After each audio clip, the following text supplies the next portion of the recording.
everybody. Welcome to another episode of Movies Down Memory Lane.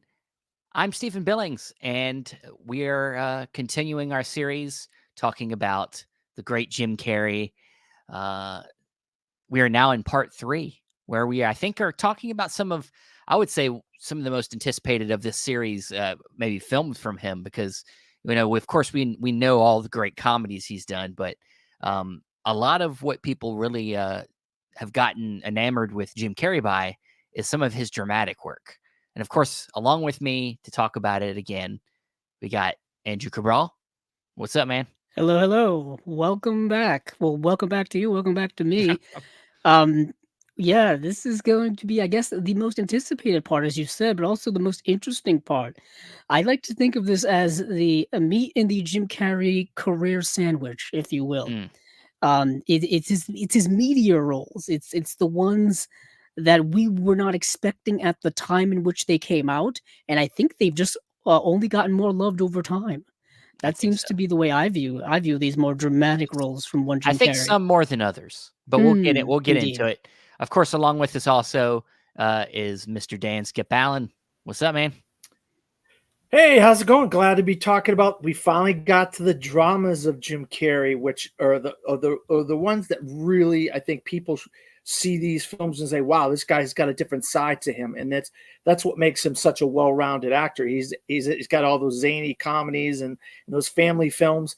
Then he has this dramatic side that really showed that this guy is in it for the long haul, and he wanted to have a successful and well thought out career, not just one of these fly by night comedians. Yeah, I mean, I think like a lot of comedic actors or comedians, there is a dark side that I think he couldn't I don't think he could get by in his career without having an opportunity to show some of that. I think, and so I think that's what made him, uh, tackle some of these roles. I think it also, I'm sure, as somebody in the profession, keeps things interesting. Because once he got past the first few, he started kind of almost flip flopping for a little while there between comedic roles and dramas. But without further ado, the one that really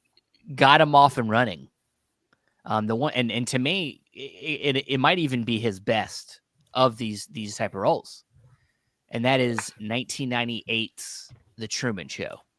Got it right here. I think we all have the same edition, except for Andrew, who has not gotten the 4K I yet. haven't gotten the 4K yet. I know. I'm in the past. Yeah, I think I even got. I was gonna say I thought my DVD was in here too, but no. No, I but haven't. I haven't upgraded yet. yeah, you got to get that, man. I know. I know. Trust me. It bothers me. It bothers me. I know, especially when we both have. Even Dan has it over you. I know. That's the shocker of the century. But 1998's The Truman Show is directed by Peter Weir. He's an Australian director, and this was kind of the coming out party for him in dramatic roles. Now, of course, there is a little bit of comedy. Comedy's thrown in there, but this is definitely the first role where the material was, like, as you said, like meatier. Definitely goes into some subject matters that I think have only grown more relevant over time. But starting with Dan, do you remember first time you got a chance to see The Truman Show? Yeah, about 30, Almost 30 20 years ago. Close to 30 years ago, I saw this movie, and I was really blown away by it when I first saw it. And little did we know that it was going to spawn the reality TV world that we live in today, where it doesn't matter where what channel, what TV station, what cable or streaming or whatever, you're going to find reality shows everywhere. And this is the forerunner of reality television. It really, where they're taking this little baby, and it was supposed to be just like a couple-day deal. They're going to see this little baby being born, and then the world just fell in love with what's his name again? Fletcher. I keep saying Fletcher, but I know it's not. That's not Truman Capote. Yeah. Truman, not Capote. Freaking idiot. Burbank. Truman Burbank. It's on the title. Not of the even dang close. Book. Truman Burbank, and you have this God character played by Ed Harrison, it wasn't even set in stone that Ed Harris was going to play that character, because it was like a couple days before they actually started filming this character, and they didn't have their character. They didn't like the actor that they had, and I like the fact that he changes things. He kind of does things to help his life, and as he gets older, people go out of his life and people come into his life. But then when something happens, a light came on, no pun intended. Well, a light fell down, and that's when got this man's like, what's going on in my life? What's out there? What's really out there? I want to go to TV. Ed Harris plays the producer. I mean, he's essentially a producer. He's changing like things God to make it more dramatic. Yeah, I mean, he's the God character in a way to Truman's life, but it's I mean, it's a good one. My thing is this, Steven. It's like when you're little and you're growing up and you got your parents and you got your life and you kind of have this structured life as a child, then you start growing up and you start becoming an adult like you and me and Andrew are. You want to go here and you want to go there and you want to do this. You don't want somebody telling you what to do, where to go, how to do it. You want to read what you want to read, watch what you want to read, drink what you want to drink, and that's what happened with Truman. Well, I was going to say that's an interesting perspective that you're pulling from the movie as like an important thematic theme about kind of like feeling isolated or feeling constrained in your life. Absolutely. That's how I felt when I was that age, when I was a young kid, or early adult. And then when I got to coaching football and things like that, and basketball, I got to go out with the guys, and then I got to start going bars, and I made some mistakes because guess what? I wanted to do the things I wanted to do. And then I went down a wrong path in my life. So a little bit of structure doesn't hurt anybody. Sure. Right. But Andrew, please tell us your first watches of this. I'm not sure when the first time I saw this movie. Probably when it came on like premium cable afterward. Probably like the HBO, the Cinemaxes of the world, stuff like that. I obviously in '98 I was 11 years old and didn't really. I wouldn't have gone to the movies to see a movie like The Truman Show. I, of course, knew who Jim Carrey was. Up to that point, this was already after he had been in The Mask. He had been in both Ace Ventura films. So people knew who, Jim Carrey was. And so when this film came out, I knew of it, but obviously I was too young to really want to go see it. So it probably was sometime after, maybe years later, I saw The Truman Show. And I've seen it several times throughout my life. I think I owned it on DVD and then owned it on Blu-ray, something like that, or maybe just straight up got the Blu-ray. But it's a movie that like we've been saying, is way ahead of its time, kind of tapping into the concept of reality TV, which wasn't really a thing in the 90s so much. I mean, we had a Real World on MTV. That was kind of an early kind of cultural, reality TV type of thing. I put reality TV in quotes because it's mostly kind of scripted and structured. You know what I mean? Survivor didn't come to 2000. So yeah, Survivor didn't come until after that. And of course, you have all of the programming that we've had now over the last 20 years. Wow. Real Housewives and all this kind of stuff. Jersey Shore, of course, that phenomenon from the late 2000s and whatnot. But this was kind of touching on the idea of, a kind of sci-fi concept of what happens if we take somebody from birth all the way through their life and just watch their life, but we're also kind of structuring it in the way we want to. He lives in this kind of artificial world where they can control the weather, they can control the daylight or the nighttime. The people who inhabit it are actors, you know what I mean? So everything is structured. So it's not quite reality. It's playing with reality. It's manufacturing reality. It's simulated reality. It's simulated reality, but you're trying to, I guess, capture humanity or get as close to natural humanity as you possibly can. But in a way, it throws out the idea of the concept of free will, the idea that we all have free will, like Dan was saying, to make certain choices, whether they be good, whether they be bad, the consequences of that, all that stuff. They're trying to kind of like throw all that away because they're creating the structured world. But once Truman kind of wakes up to the to realizing where he is and what's going on, he wants that idea of free will. He wants to be independent of this world and kind of I don't know if he wants to necessarily expose it, but he's got to do something to get out of there. He's got to break out of the shell, if you will. He's kind of like a fish in a giant fish bowl, or an animal trapped in a cage, really. And Jim Carrey's wonderful in the movie. Mm. Like you said, the combination of drama, of comedy, and the balance of the film is really, really good. And you have the Ed Harris, like I said, the overseer, the godlike figure, um, who's kind of the architect of this whole thing. This was even before the concept of the Matrix, which wouldn't come out until a year later. So the concept of artificial realities wasn't quite as big as it is now. You know what I mean? People had played with it before in movies and TV, but not at this kind of human, real type of level. So this was very touchstone film. People have probably written like college theses on this movie. How interesting it is. Yeah, yeah. It definitely, like you said, was ahead of its time. I think for me, I definitely watched this movie probably through my parents' VHS collection.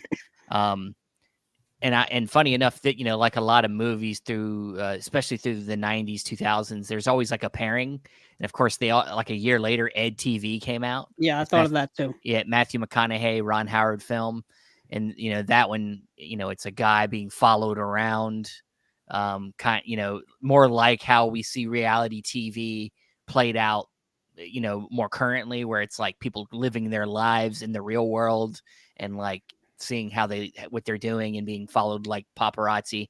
But there's something very touching about this movie, and because the audience, especially when you're watching the scenes of where the audience is watching him, they they try to relate to him, and you They're see hanging that on they by every thread too. They're hanging by every thread. yeah, I mean, but with it, up but and they're down.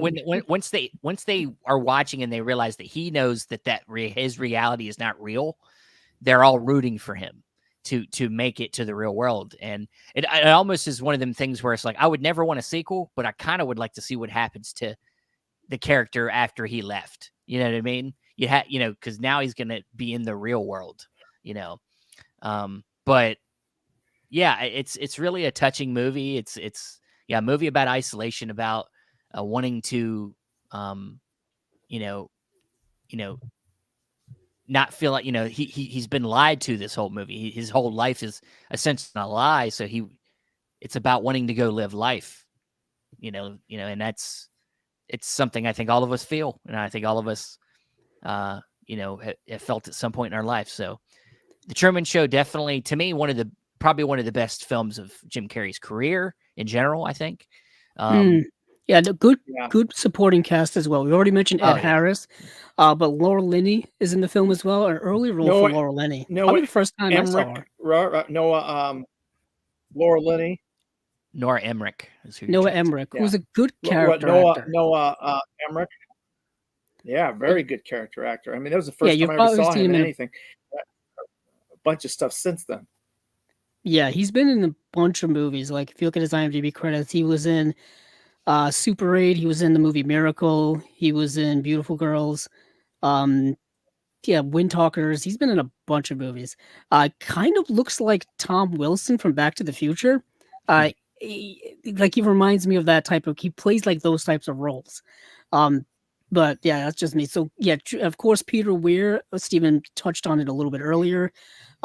The Australian director who directed such films as Witness, Master and Commander, Dead Poet Society, The Way Back. Um, he's Picnic at Hanging Rock. I think it's his masterpiece of a film. So yeah, well-known director. Yeah, it's a great film. Great It's film. really one of Jim Carrey's best. I don't disagree with that. Yeah, and real quick before we move on, I think I think people should give this movie a watch if you haven't seen it, and you can look at your own life in kind of like in a way that this movie looks at the life of Truman Burbank, and say, okay, hey, it seems like he has his perfect life, but he really doesn't, because he wants to get out and he wants to explore and he wants to see what's out there, and I think we could all relate to that, where let's go out and see what the world has in store for us, and then sometimes it's good, sometimes it's bad. Yeah. All right. Well, speaking of bad, no, I'm just kidding. Oh, No. A year later. Now this is this. I think this is a controversial one for people. So a year later, he had another big one come out, and this is and oh, I'm sorry. Before we move on to that movie, I believe Truman Show did get nominated for Best Picture. Did it really? Yeah, and I think people were really wanting him to get nominated for Best Actor that year, but Yeah, I was gonna say I want to check what it got yeah, I'm nominated for. looking right now. It got Okay. nominated for 3 Oscars. Okay. It got nominated for Best Actor in Supporting Role, Ed Harris. Ed Harris. Yeah. Best Director, Peter Weir. Best Writing Screenplay written directly for the screen. So Best Okay. So Original Screenplay, Andrew Nichol. yeah. So no picture, but yeah, still pretty acclaimed film there. So, but the film I was heading towards, Yeah, I'm curious what you're referring to. Man on the Moon. Oh, I thought people loved this movie. Well, see, that's what I thought too. But as I was preparing for this, Hold it's on, I gotta actually get a lot more. It's a lot more controversial. got it. You actually match us. Nice. Yes, I do. Yeah. Match. Yeah. So I think that there's two halves to this. Okay. As I was looking into this, so I think a lot of people that have watched the movie without much knowledge about Andy Kaufman really like this movie, and they look at this performance as being one of the groundbreaking performances of his career. But people that are fans of Andy Kaufman that know his life story think that this movie's trash. Ah, okay. Because Okay. they very much don't really handle the story of his life as well as they could have. And like a lot of biopics, and we never expect them to be documentaries, but from what I've gathered, there are some omissions and some Yeah. Probably uh, a lot of artistic license taken, embellishments. and just like some of the perspectives of why they do things in the movie versus like for the reasons that the way the story's structured and how certain things are conveyed, like when it comes to his Andy Kaufman's philosophy Mm. that are not always conveyed truthfully, maybe to some people's eyes. But I think it's a controversial movie, and of course the documentary that came out a little later, Andy and Jim, that was the name of it, right? Jim and Andy. Jim and Andy. Really shed some light, of course, on the production woes of this movie. Yeah, the tumultuous time that Milos Forman had making the movie because Jim Carrey pretty much stayed in character as Andy Kaufman the whole time. So I think there's Or been Tony some Clifton. change, Sorry, Dan, what? Or Tony Clifton. Oh, yeah. He was Yeah, either the other Carrey character. or because he stayed in character to both of those guys. So he was either one or the other, whoever they were filming that day or whatever they were doing that day. That's who he stayed in character as. Yeah. So I think that this one has gotten a little bit of a revisionist, look at it. I think it's still a fun biopic movie, but if you're somebody that's really close to the subject matter, I think some people don't like this movie as much as we think. But let's get into it. As you said, Milos Forman is the director on this film. Kind of an all-time great. We recently, what has it been, about 5 or 6 years ago, he passed, but he did films like The People versus Larry Flint, Amadeus, of course, One Flew Over the Cuckoo's Nest, some of his big films. So what, Dan, you're holding 3 up? No, I was counting all the movies that he did that are good. Oh, well, I'm not going to count off everything he's done, so you don't have to count everything. Okay. But yeah, so this film, of course, is kind of I wouldn't say it's an autobiographical, obviously, especially if I was a fan of Andy Kaufman's life. This is somewhat loose adaptation of his life. But he's a comedian, of course. He gets into all his antics, some of his personal life stuff. I've always thought that this was a solid movie, and I do think that the performance is the thing in this movie that I think would bring me back to it. And of course, written by Larry Karaszewski, somebody we've actually talked to, and Scott Alexander. So that's pretty cool. But it also stars Danny DeVito, Um, Courtney Love is in this movie for a little bit. But yeah, first Paul impressions. Giamatti. Yeah, Paul Giamatti's in Paul it. Giam- yeah. Andrew Well, okay. Yes. or Okay. Dan. Dan's gonna butt in. Go ahead. Yeah, might as well. I'm Dan, sorry, take it but I away. mean, I lost you, Dan. You're breaking up. I grew up with Andy Kaufman, and I lived Gotcha. through this period of in Andy Kaufman's life when he was on Taxi. I freaking loved Andy I love Kaufman Taxi. I love on Taxi. Taxi. I loved it, and I'm a massive wrestling fan. So I knew about the whole Jerry the King Lawler stuff, and I knew it was fake because I know wrestling is fake. Not this stuff ain't real. Anybody that took that stuff and thought that was real, I mean, they got David Letterman involved, they got his girlfriend involved, they got all these people involved. But I think the thing that really threw people for a loop with Andy Kaufman is the Tony Clifton character. They didn't really know that Tony Clifton was really Jim Carrey, and then his manager, played by Paul Giamatti in the movie, was Tony Clifton after after Andy Kaufman died. He kept on doing the Tony Clifton act after he died, so people didn't know if it was really Andy Kaufman or if it wasn't Andy Kaufman. So Yeah. they thought even his death they thought was a gag, a joke. Because he kept on pulling the rug out from everybody with everything he ever did. He thought pulling the rug out from people was funny. His producer, they all thought that stuff was funny. That's his type of humor. Nobody did this kind of humor. I mean, Well, remember, he was, from what I gather, Andy Kaufman's somebody that didn't really necessarily care about the public opinion of himself. Mm. He was willing to go as far to where people would hate him. So that was what I think a lot of people didn't feel like was conveyed well in the movie. well, like I that mean, they didn't look, push it far enough. the whole Saturday Night Live where Mighty Mouse theme song on Saturday Night Live monologue. Then he reads a book to a college. Yeah. I mean, they're like, we want vodka. And he's reading Sure. old man. Old Man in the Sea or whatever it He reads The Henry Great Matter stuff. Gatsby. He reads The Great Gatsby. That's right. He reads The Great Gatsby to an audience. By the end, there's nobody in the audience. Yeah, that stuff was funny to me. I love that stuff. Yeah, anyone interested, just go and read about Andy Kaufman's life and career, and he definitely marched to the beat of his own drum. Yeah.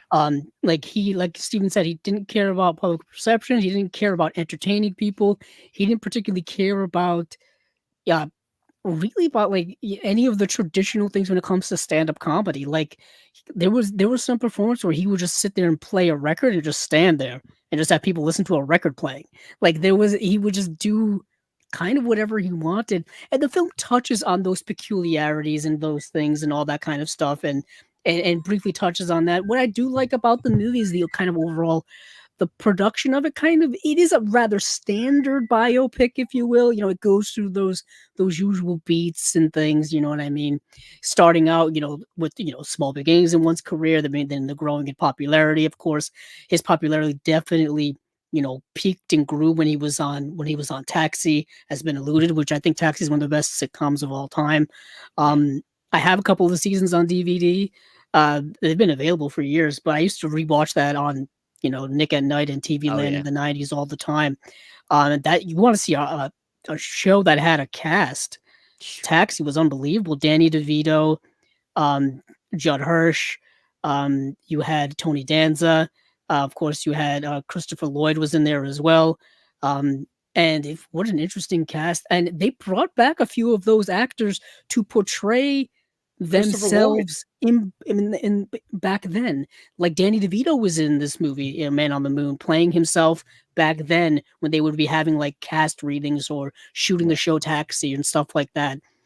So kind of an interesting, kind of a meta type of stuff that Milos Forman was doing in the movie. And I'll say this, Jim Carrey, for all the kind of people not liking certain portrayals as an actor and what he was doing in the movie, I thought was really good to portray Andy Kaufman, who was a very unique individual. You've got to be kind of unique yourself. You know what I mean? You've got to be a little bit off to kind of play this character or be a very good actor. And I think Jim Carrey's a little bit of both, or a Yeah, lot well, of both, really. You know, I mean, look, we don't know, we can't sit here and know the person for real. We don't know Jim Carrey in real life, so we don't know how crazy he really is. Mm, But in recent years, he's shown that he's maybe a little bit out there. So I think definitely opinionated. Definitely it, has a lot to say. that too. So I think it was always there. I think he's always been somebody that's been out there enough to do a character like this, and he might have taken it a little too far. Yeah, if you watch Yeah, that 'cause he that documentary, you Yeah. see yeah, kind they of pushing w it. he was doing the whole method acting kind of thing where he was Sure, either it was doing a Andy Brando. Kaufman Yeah, or he was Tony Clifton off the set. And people, you know, you listen to I watch a lot of the special features and stuff of the Blu-ray, and they talk about how Peter Milos Forman says he didn't know who he was going to get when he acted when he came to set that day, who Jim Carrey was going to be, whether it was going to be Tony Clifton or if it was going to be Andy Kaufman, and he had to find a way to work around whatever Jim Carrey was doing, you know. And Danny DeVito, by the way, Andrew, they cut the character of Danny DeVito's character in Taxi out of the movie completely because he was playing Andy Kaufman's age. So because he was a producer on the movie and the aging character, they're like, well, hell, we just won't have him in the taxi scenes. So he's not in the taxi scenes as his character from Taxi. But like you said, like Christopher Lloyd, like what are they using CGI on Christopher Lloyd? Because he looked like he was 30 years younger. no, not at that time. Not at that time. No. I mean, that was crazy because he didn't look like Christopher Lloyd would have looked in 1998. He would have been an old guy in 1998. He wouldn't have had brown hair and all this stuff. He would have looked like an old guy, right? Oh, you could use a wig and makeup. A wig and makeup maybe to make him look 30 years younger. You know what I mean? But yeah, that was some crazy stuff. But the wrestling stuff is what I really resonated with the most. Besides, because he threw, like, he was like, I want to wrestle women, and then they got all these people to hate him because he was wrestling, and that's what got the whole rivalry going with Jerry the King Lawler and stuff. But that stuff was really fun. The Letterman, I remember watching that Letterman interview when I was a kid, and people thought that was real. They had no idea all that Jerry the King Lawler stuff was fake. And I was glad to get. Go ahead, Dan. I'm sorry. I was just glad they got Jim Ross to come back as the announcer and Jerry the King Lawler to come back to reprise himself and stuff like that. So that really brought an authenticity, like you said, with the Taxi actors and then also with those guys. So that's why I really like this movie. I mean, I don't know what I'm a big fan of Andy Kaufman. I'm a big fan of Jim Carrey. So I love this movie a lot. So I can't really talk about not liking the movie or it losing its luster 30 years later or whatever, because I think it's a masterpiece of a film, but that's just me. Yeah. There's a lot of there's a lot of people that it goes back and forth on it, but I think it's solid. It's definitely it's one of the movies that has a story behind it that I think makes it even more interesting than it already is. With the documentary and stuff. So I think it'll have its staying for some people. Yeah, and that whole thing Dan was talking about, some people did think that he faked his own death and that he was like hiding out somewhere. Yeah. Because there were Tony Clifton performances after his death, for like years after his death, it would happen. Bob Zmuda played him all those years. Bob Zmuda played him.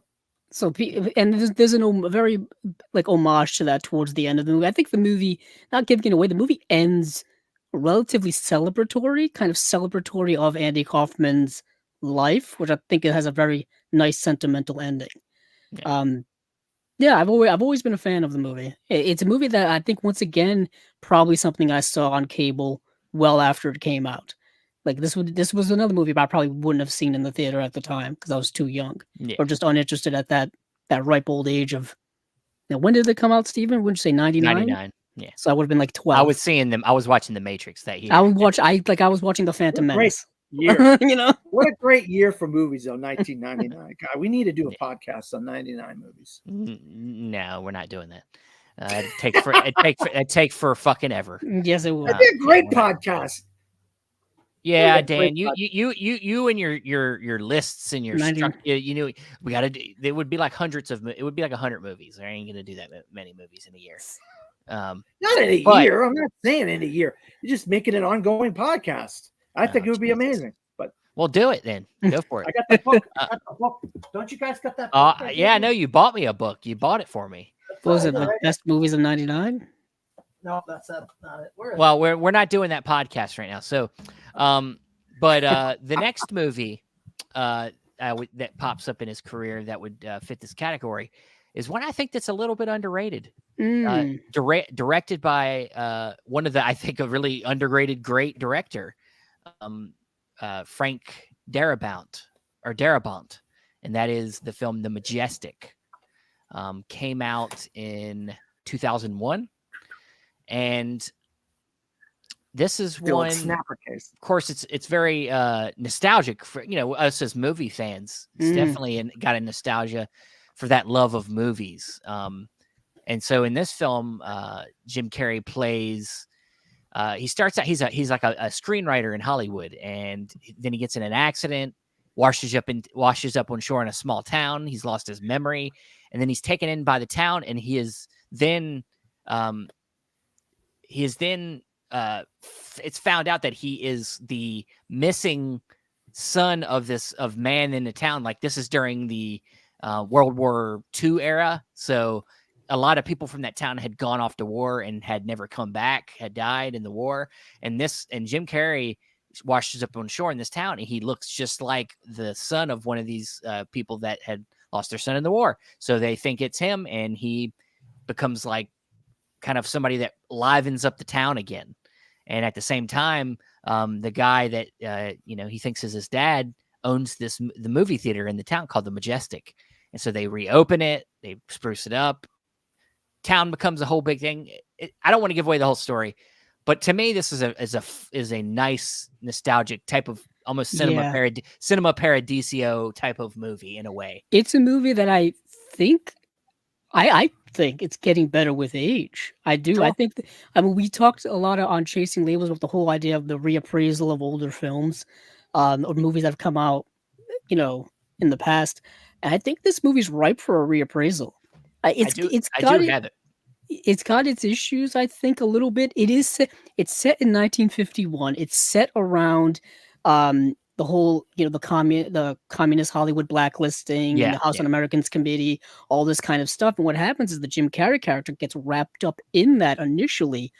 And what ends up happening, he once all that goes down, he decides to drink heavily and drive, which is something you shouldn't do, and gets in that accident, like you said, loses his memory of who he is, but washes up in this town and kind of starts anew. Like, he's like a blank slate, but the town thinks he is someone who disappeared during World War II, and they kind of just embrace him as one of their own. And the movie has a lot of sentimentality.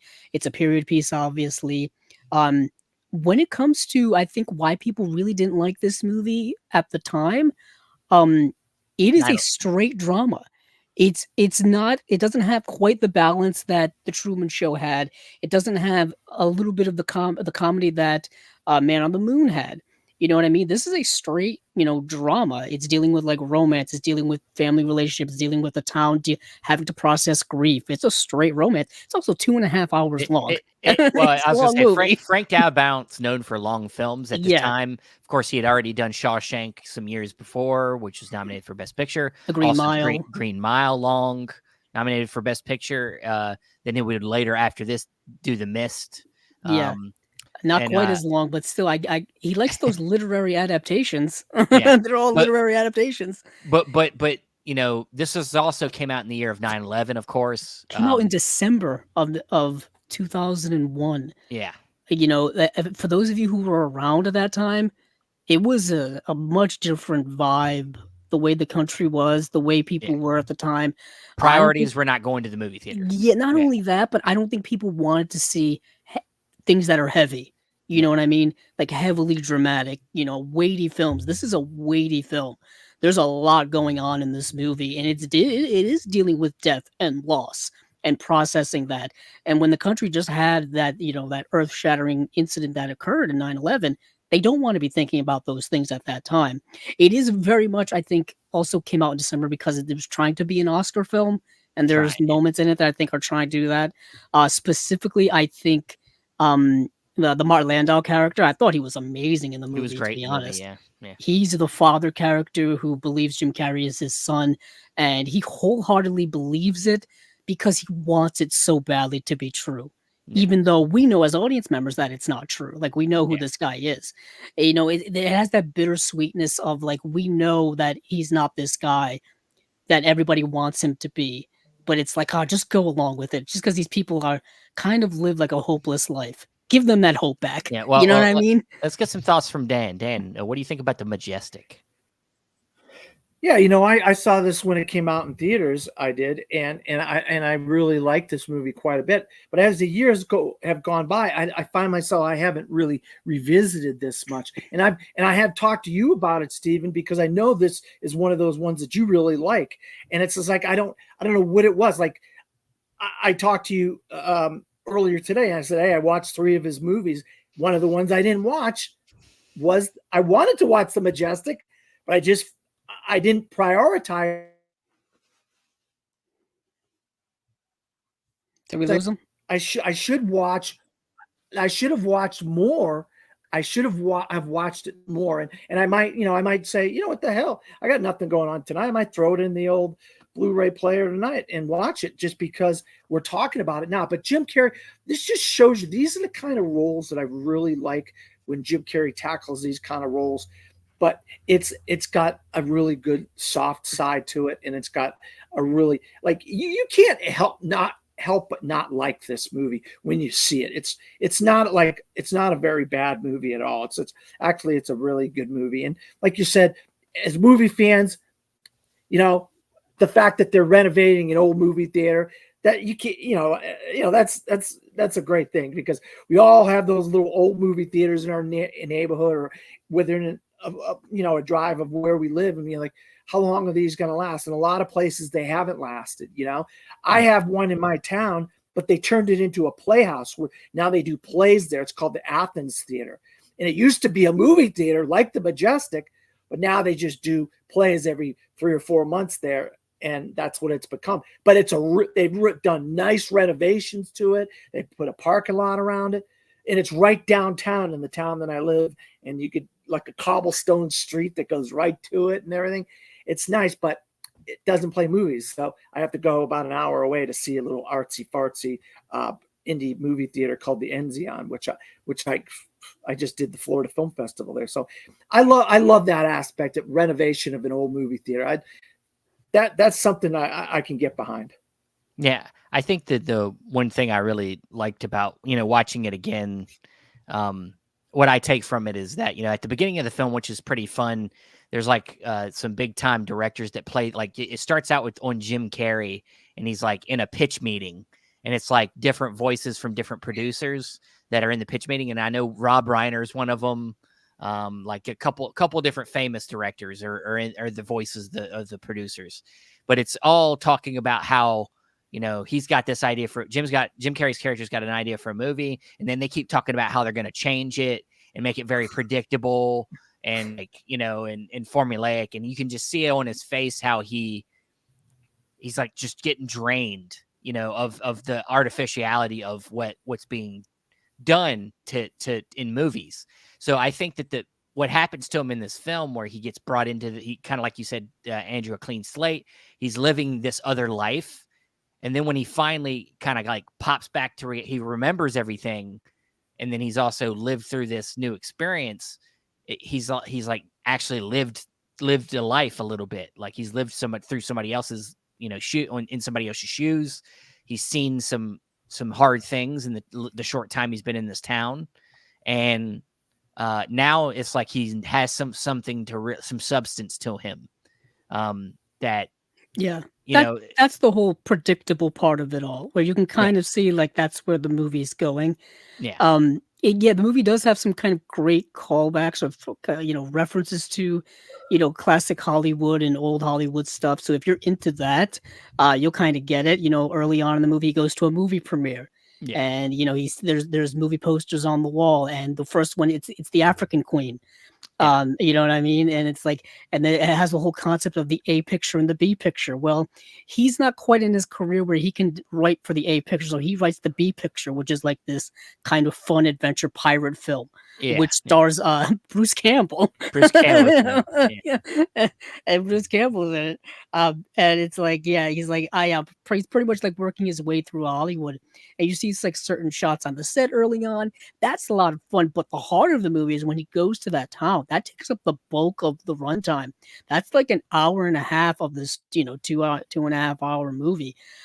What's interesting is I found that like the third act of the movie, I think, is when the movie kind of maybe lost a lot of people because it just kind of drags and goes on bit. and on when eventually things have to kind of circle back to what we were going back to in the first act.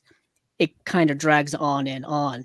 And the movie kind of has a very political, very interesting kind of thematic message about, freedom of speech and, freedom of thought and all those things. And the movie think takes a that's part- political turn that I think maybe people were like not vibing with or something. I think there's just a clashing of ideas in this very movie much that- so. Yeah, Like yeah. the middle part in the movie plus that ending part try to fit together, but they try to Yeah. fit together harshly. It's like puzzle pieces that closely fit together, but you kind of have to jam them together to get it to go. Yeah, it's they're almost fit, but they're not quite. Like it's like It's not with smooth. Jim Carrey's trying to feel like he needs to be more free to be able to express himself, and he feels confined in the system he's working in, and then you got these people coming in trying to accuse him of being a communist and trying to blacklist him and maybe even prison, and like then he gets away and then he has to defend himself at the end of the film, and then it's like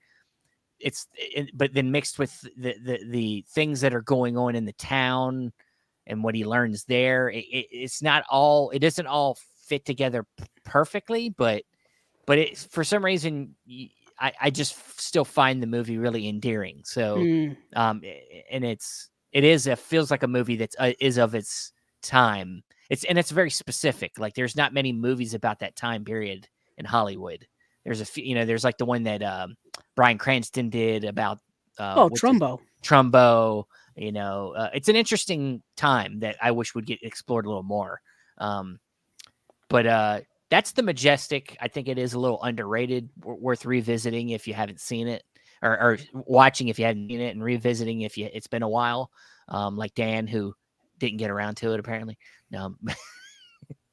But all right, so the next one, I think we could all safe to say is it. I think this is going to be the favorite of most in this class here. And I would say, and I think Dan is already getting prepared for it. This is a big one. Eternal Sunshine of the Spotless Mind is one that's written by Charlie Kaufman, directed by Michael Condrey. Once again, Andrew's here with the with the Blu-ray, not updated. No, but I made my own DVD Blu-ray combo back in the day. I used to do this where I'd buy like the 3-disc cases and make my own. So I didn't have to get rid of my old DVDs. But I do need to upgrade. It came out a few years ago. Yes. But this is a big one. I think this is kind of everyone's like favorite Jim Carrey drama. Well, yeah, I mean, I think it's definitely the most complex of his performances. Like I said, I think Truman Show might be the best movie, but this is probably his best performance. My thing is this, Steven. My thing is this. I think you should talk about this one first because you're the one who's really been in a long-term relationship, who can really speak on relationships more than Andrew and I could probably speak on relationships, because this is what this is made. Of relationships. What you said might have been nice, Dan. What you said might have been nice, Dan, but you keep freezing up. So, I think we got the gist of it. Oh, really? Yeah, you're in a delay and you're freezing up sometimes. So, oh man, I'm sorry about that. Well, it's okay. My thing is, you should talk about this first, Steven, because You're the Well, guy who's been in the long-term relationship. I You got can that. I got. speak on relationship. Well, I mean, sure, yeah. From a firsthand perspective, yes, I can speak maybe a little bit on that more. But yeah, this film, yes, it's a film about relationships, and I think it kind of set the tone for a lot of other films that would eventually come. Ones that come to mind are 500 Days of Summer. Was one I think that eventually would very much hit on this subject matter pretty well. Just kind of just very raw in dissecting the complicatedness of what it means to share your life with somebody, and how you know you can be very selfish, you can be very one-sided, you can be very the sacrifices you have to make, um the just the very like I said, complicated way that an intimate relationship works. And you know I think the structure of this film and the writing is the strength here. And like I think that Charlie Kaufman's screenplay, just they had so much to work with, I think, in here, and that's why the performances by Carrey and Kate Winslet are just Kate amazing. Winslet. And Andrew, I know you're a big fan of this movie. So, I freaking, I don't know. Did you say Andrew or me? I said Andrew. You're in a delay, so you're Oh, Yeah, you're behind. am I? All right. I'm sorry. It's okay. Apologize. I don't know what's going on today with my computer. But Andrew, I know you're a big fan of this lately. movie. I am. It's a movie that, once again, it's been beloved. It's been referenced. It gets talked about every year. Coincidentally, around Valentine's Day, people bring this movie up. I don't know why. And it's interesting because it's a movie about the dissolution of love, but also about love as well. You know what I mean? Because for those of you who haven't seen the premise of this movie, it is a bit of a sci-fi film. So these two people who are in a relationship, Jim Carrey and Kate Winslet, they decide to kind of go through a procedure where they erase the memories of each other in each other's minds. Yeah. Kind of like Inception, before Inception, in a way. Total Recall. Recall memory. More like that. But they decide to go through this procedure to do that. And it's playing on the idea that many people have bad relationships, or whatever, like marriages fail, relationships fail, all that kind of stuff, and they kind of wish they never met that person. Well, what if you could make that happen? And this movie kind of plays on that idea.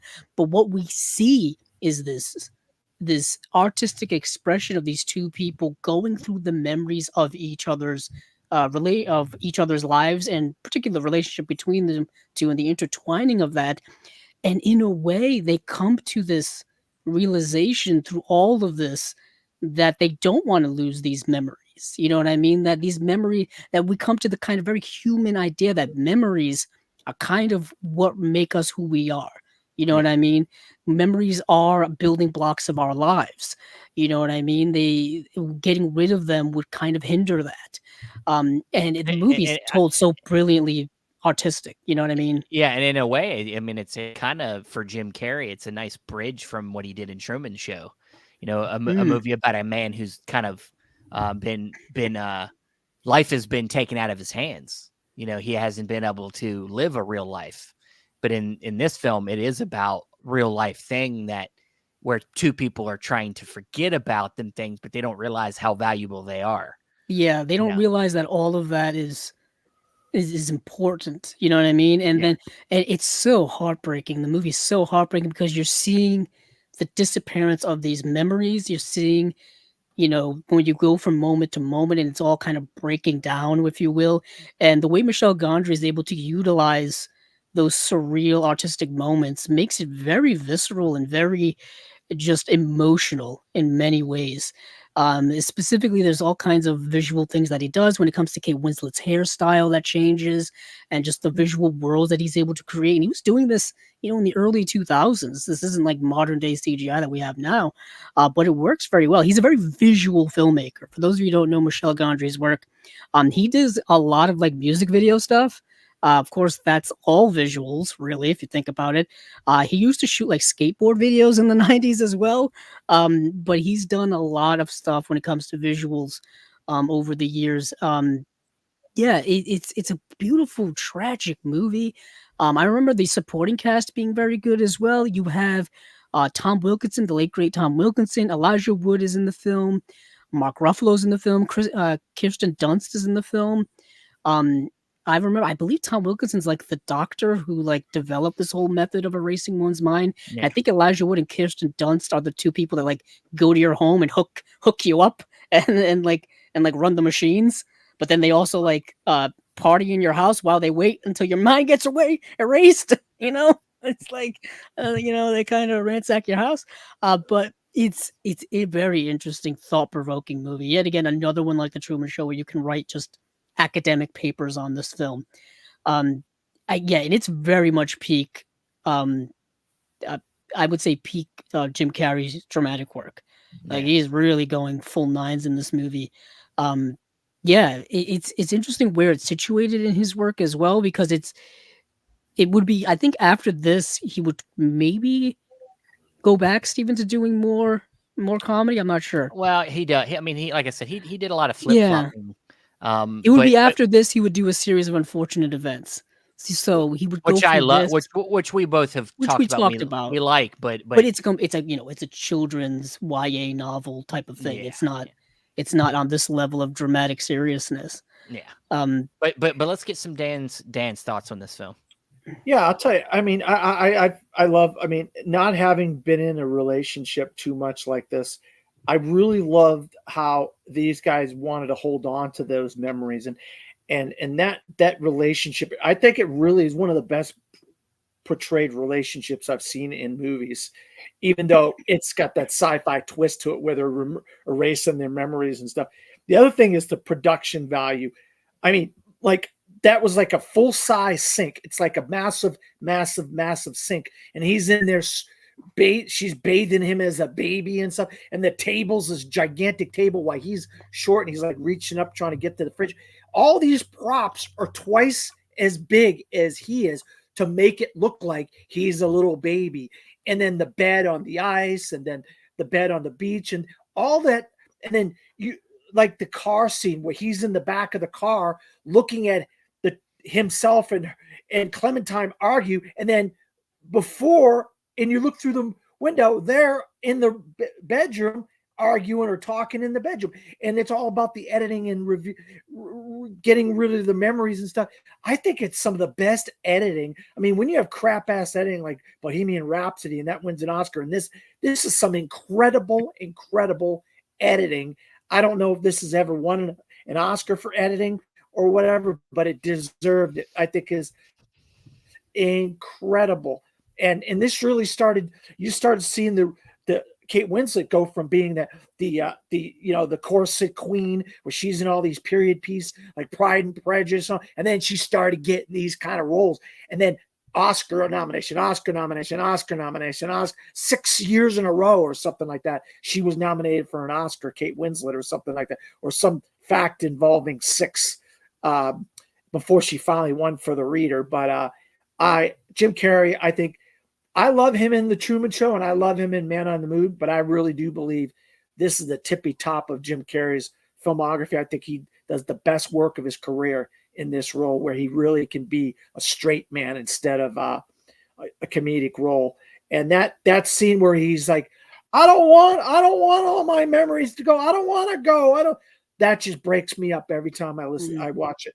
I just am like, no, I don't want to go. No, it's like, damn, man. Oh, God. Yeah. I think you guys both kind of talked about the visuals in this film, and I think one interesting thing I picked up on when I was looking into this film is the choice of cinematography is interesting because they don't really try to, because this film has such a back and forth structure, they try to, I think, visually confuse the audience because they don't want you to know whether you're in a dream or you're not. Really, like they want you to feel like that this is all happening, that you're keeping the audience invested, and you're having to figure out what is memory and what is, him, and like it jumps around everywhere. And I think they keep the visual style as close to naturalistic as they can in all parts of the movie. So I think that lends itself a lot to the editing too. Like it's, like you said, the editing is just so well done and so interesting. It's I think, such an intricate editing job. Something like I think about a recent film like Everything Everywhere All at Once. Really interesting editing styles and having to do a lot of quick cuts and weird cuts that make things flow right. It's just it's definitely a heavy movie. It's definitely a film that I think this is maybe Charlie Kaufman's still probably his best work to date. I mean, he did some other work, some other good stuff. He wrote Adaptations, another really good one. But this one, I just think that just has such staying power. And I just, it's one that you can go back and watch and keep peeling back layers about something that maybe either you've witnessed yourself or give you ideas about how to, not do that. Yeah, it's fully immersive. The phrase I like to use in this movie, it's fully immersive. Like you put your whole self into watching this movie. It's a movie that you really gotta pay attention to, and you gotta watch all the little intricate details and stuff that are going on. Yeah. And so that's why I say it's fully immersive, Most definitely. But yeah, I think that's the big one. I think this is kind of the crowning jewel of the dramatic, I think a lot of people would say that. But to kind of finish it off, we do have a few other roles, I would say, that are in the drama area, but they're not nearly as I would say that was the last big one that Jim Carrey did. But he would go on to do a lot of small bit roles, and then he had a few other ones that were a little higher profiled. Number 23 would be the next kind of dramatic role he did. He directed by Joel Schumacher. I had that DVD. Well, I do too. I think I traded it in years ago, to be honest. Yeah. I traded it in. I bought that movie as a blind buy just because I was just buying a bunch of random things at FYE at the time. And I think it was a new release. And I watched it. I never really vibed with it. And of course, years later, I kind of wish I still had it. But that movie is, talk about dark, pitch black movie. Directed by Joel Schumacher, him going back to his horror roots, pretty much. And it's Jim Carrey doing a horror film. Something we hadn't quite seen before. If I remember correctly, he's obsessed with the number 23. Yeah. And he sees the number 23 like everywhere. Like it just happens to be everywhere. It's like the universal number, and he's obsessed with it. That's all I remember from that movie. Yeah, it's during this time where it's like every movie kind of looked like, it's like the Zodiac came out, like everything looked like Seven. Like every movie like this looked like the movie Seven. Like it was like, but it's not great. I don't remember loving it when it came out. I don't have much to say about it. It's been a while since I popped it in, but well, he said, Jim Carrey has come out and said, and I put a lot of myself into that one because I thought it was going to be really good. I looked at the whole package of what it was, and this is going to be good, and it just wasn't received that well. And people, in hindsight, people don't think it's that good. So there you go. I mean, I'd be excited to revisit it though, but I just didn't have time before this podcast. But after that, he did do one, I guess you could say, one more kind of meatier one that, and it's kind of borderline drama, and comedy, but it's another biographical movie called I Love You, Philip Morris. And this one, he plays a con man who comes out to be, a gay man, and then then he gets caught, doing he gets in trouble, goes to prison for 25 years, and then meets Philip Morris in prison, and they begin a relationship, and then it becomes a whole crazy life. It's been a while since I've seen this one, but I know at the time it was pretty, it was pretty controversial in a way. He was, at the time people were not as open as they are now. Stuff like Brokeback Mountain was coming out when you had gay lead characters kind of in the mainstream, played by big actors. This was kind of a big role here. Yeah, I remember seeing this a few years ago. I saw this way after it came out. It came out in 2009. If I remember, anyone Yeah, wants to I put it saw in a some type of lexicon of when these things were coming Okay, out. Andrew. It's it's interesting how that movie kind of under the radar because I don't think it's not a bad movie, at all. If anything, I think it's pretty good. I really like Jim Carrey in it. The who plays opposite him is Ewan McGregor, Ewan who's McGregor, always great, pretty much. But it's a movie that kind of just flew under the radar at the time, and I think it's a movie that people have discovered more so, whether it be through DVD or Blu-ray or streaming. I think I watched it streaming a few years ago. That's where I discovered the movie. Dan.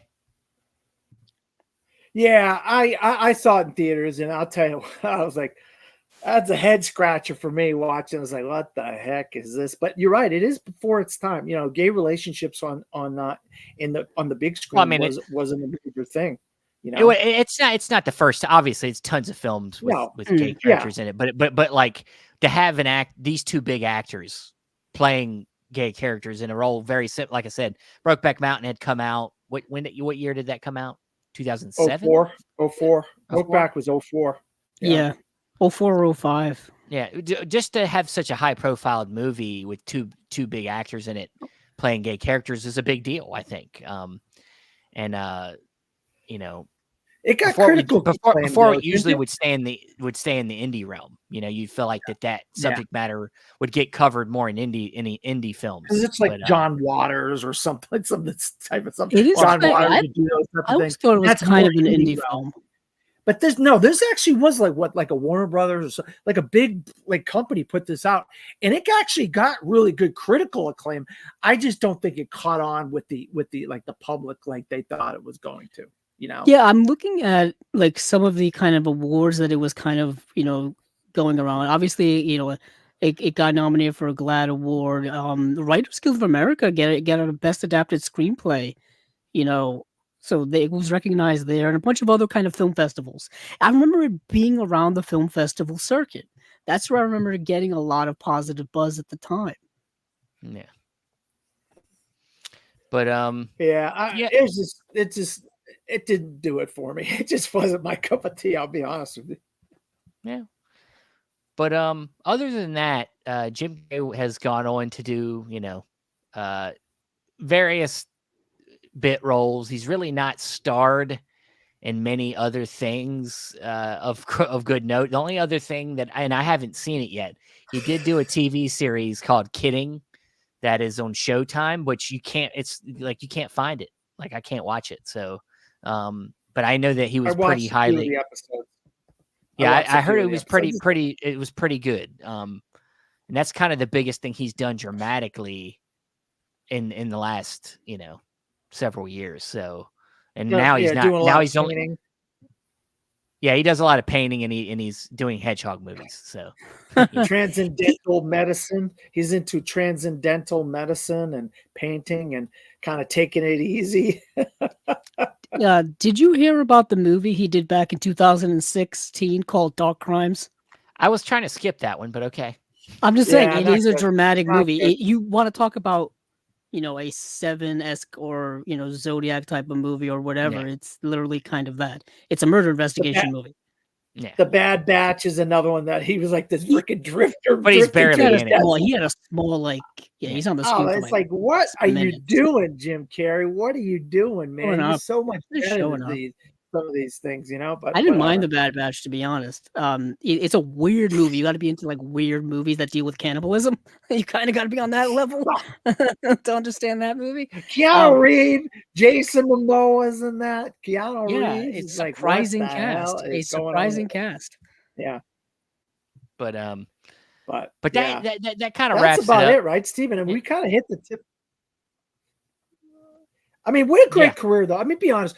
We've been watching. We're all old enough to where we've been around 30 years or so, where we could see this man's career blossom from what it turned into, from In Living Color to now he's doing Sonic the Hedgehog movies. But we had a really, I mean, this is arguably one of the greatest comedians of our lifetime and comedic filmmakers of our lifetime. Don't you agree? Oh yeah, I mean he's definitely somebody that's made a stamp and a lasting impression on film history and just our lives. He's iconic. Um, I would put him up there. He's like Robin Williams. He's like, you know, you know.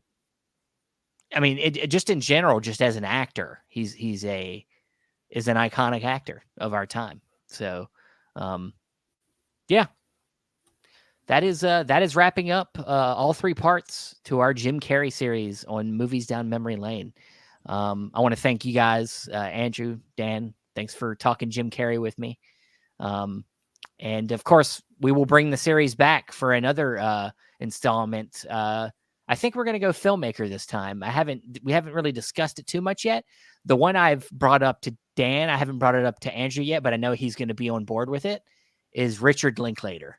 I think that would be a cool filmmaker that not only is one we all like, but he's got a new film coming out, Hitman, the Hitman coming out on Netflix. So, and Dan's seen it, he loves it. So, yeah, maybe it's time to do Richard Linklater and go through his filmography. So, all right, well, that's it for this stroll down memory lane, and we'll see you on the next road.